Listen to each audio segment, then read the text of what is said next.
what happened in 2001 was that the prior years, what was I after all the time?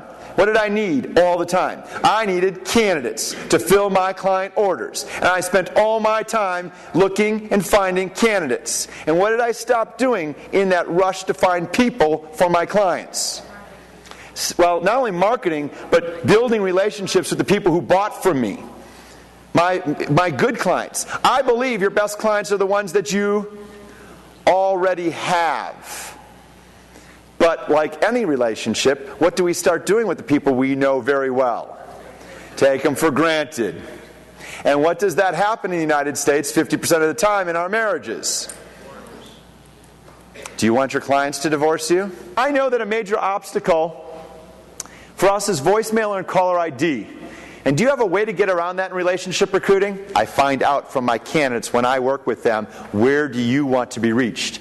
And do you know, even with the boomers I'm working with, how do most of them answer? Cell phone. I would say half of them are like, text message me first. Do you have a definition for yourself, for your division, for your company, of what a key prospect is? I would like to share with you mine, because if you haven't thought about it, I think you need to, because I think you need to deal with a daily cold call and a key prospect two different ways. For me, a key prospect is anybody that will deliver about 10% of my billings over the next 12 months. If I can show you something where I've invested I've got an average return of investment of about $753 on my key prospects per dollar invested, would you be interested? Now this is the problem. What I'm about to show you, some of you are going to say, oh, that's just way too unprofessional for me.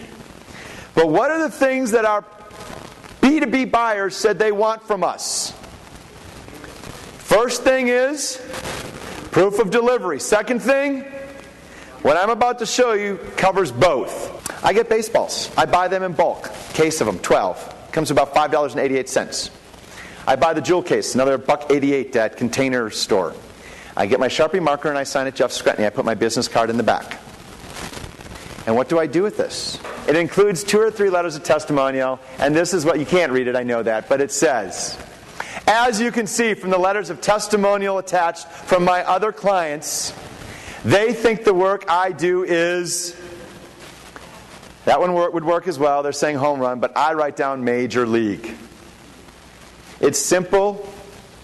It's, some say, effective and ineffective and unprofessional. I've got my success numbers in the letter. And how would you like it if you did this 60 times in a year and 6 of the people called you first? Because when I tracked this in 2005, that's what happened. 6 of them called me before I even had to pick up the phone. So you get a key prospect and you get on the phone and you say, oh, I thought I was going to get a voicemail. I start with this. It's provocative. It shows I'm a little off kilter. It tells them something about me. It shows them that I am good. I have proof of delivery right there for them to see. And 10% of them call me before I even get a chance to call them back. You send a priority mail. Where does that go after it gets to the mailroom? It gets to your decision maker, and they open it up.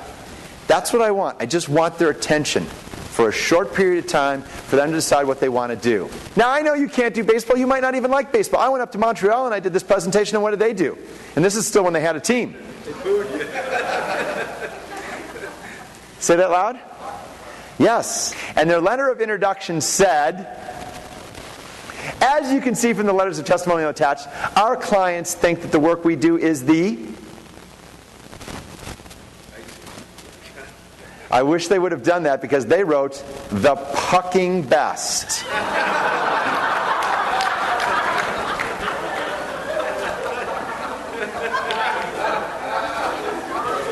And the very first client that got it called them up and said what?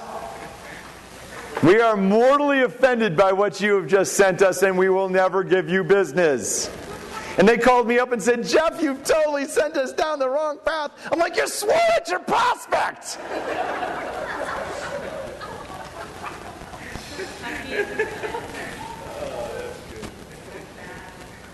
The other 9 were doing business with them in 3 months. Did you hear that? 1 blew them out of the water.